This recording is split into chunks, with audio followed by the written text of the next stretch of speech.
శీలం గారు మనకు phone in లో సిద్ధంగా ఉన్నారు. జేడి శీలం గారు నమస్కారం. జేడి శీలం గారు గుడ్ ఈవినింగ్. గుడ్ ఈవినింగ్ అండి వంశీ గారు. ఏంటి మొత్తంగా కాంగ్రెస్ అధినేత్రి సోనియా గాంధీ దగ్గరకు మమతా బెనర్జీ వచ్చారు. పశ్చిమ బెంగాల్ రాజకీయం అంతా ఇప్పుడు మీ చేతుల్లో, మీ ఇంట్లో జరుగుతోంది. ఏం చేయబోతున్నారు? అంటే it's I think too late now. వాళ్ళు ఆల్రెడీ అంటే పరిస్థితులను బట్టి చూస్తే బీజేపీ వాళ్ళు ఆల్రెడీ ఒక 19 మంది వీళ్ళు అంటున్నారు, 20 మంది మేము ఉన్నాం అని అంటున్నారు. మేము సపరేట్ కూర్చుంటాము అని చెప్పి ఏదో లెటర్ ఇచ్చినట్టు తెలుస్తోంది. But very unfortunate.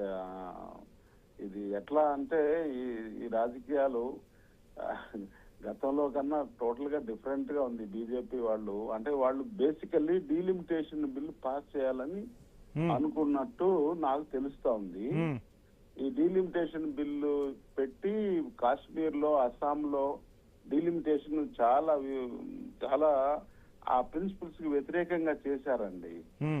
అంటే అంటే గెలిచే వేరే పార్టీలు గెలిచే వాటి చోట్ల మండలాలు చీల్చి, ఉదాహరణకి మన రాష్ట్రం ఉందనుకోండి, ఆంధ్రప్రదేశ్ కానీ తెలంగాణ, తెలుగు రాష్ట్రాల్లో కొన్ని మండలాల్లో ఒక పార్టీ బలంగా ఉందంటే ఆ మండలాలు చీల్చేసి it is against delimitation principles, geographical contribute. అంటే భారతీయ జనతా పార్టీ గెలిచేందుకు ఏ అస్త్రశస్త్రాల్లో ఏదైనా వాడేందుకు సిద్ధం అవుతుందని చెప్పదలుచుకున్నారా?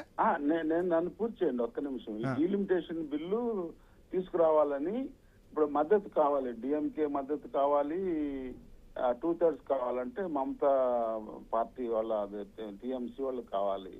సో ఐ థింక్ వాళ్ళు ఆ ఉద్దేశం పెట్టుకొని అందుకని విజయ్ ప్రమాణ స్వీకారం కూడా డిలే చేయించారు గవర్నర్ తో చెప్పి. కొంత డిఎంకే ఏడిఎంకేని కలిపేసి మొత్తం డిఎంకే లాక్కోవాలి. I think DMK May support in future. నాకు అనిపిస్తుంది బీజేపీ బిల్లుకి వాళ్ళు సపోర్ట్ చేస్తారు. ఈ బ్రాడర్ కుట్ర పెట్టుకొని ఇవన్నీ చేస్తున్నారు అనేటువంటిది నా పర్సనల్ అభిప్రాయం. మరి ఈ రాజకీయ వ్యూహాన్ని ముందే కాంగ్రెస్ పసిగట్టలేకపోయిందా? డిఎంకేను కాపాడుకోలేకపోయిందా? ఏం జరిగింది మరి? అంటే ఒకటి డిఎంకేకి మనం చర్చించాం, చూసారా? డిఎంకే ఇప్పుడు అక్కడ ఏంటంటే విజయ్ సపోర్ట్ చేయకపోతే ప్రెసిడెంట్ రూల్ పెట్టి వాళ్ళు ఇండైరెక్ట్ గా రూల్ చేసే పరిస్థితి వస్తుందని చెప్పి కాంగ్రెస్ దాన్ని అవాయిడ్ చేయడానికి సపోర్ట్ చేసింది ఒకటి. రెండోది డిఎంకేని వదిలి వస్తే డిఎంకే ప్రభుత్వం, డిఎంకే కనుక ప్రభుత్వం ఏర్పాటు చేసేటువంటి కెపాసిటీ ఉన్నట్టయితే కాంగ్రెస్ వాళ్ళతోనే ఉండేది. మాకు వాళ్ళు చేర్చుకున్న ప్రభుత్వంలో లేకపోయినా గతంలో అధికారం కోసమా?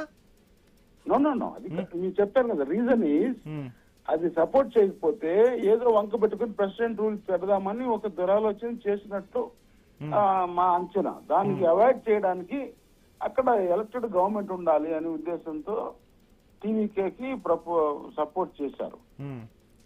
అట్లా అంతేగాని డిఎంకే దూరం చేసుకుందాం. సో ఏంటి ఫైనల్ గా పశ్చిమ బెంగాల్లో జరుగుతున్న ప్రస్తుత పరిస్థితులను ఏ విధంగా చూస్తున్నారు? మమత ప్రస్తుతం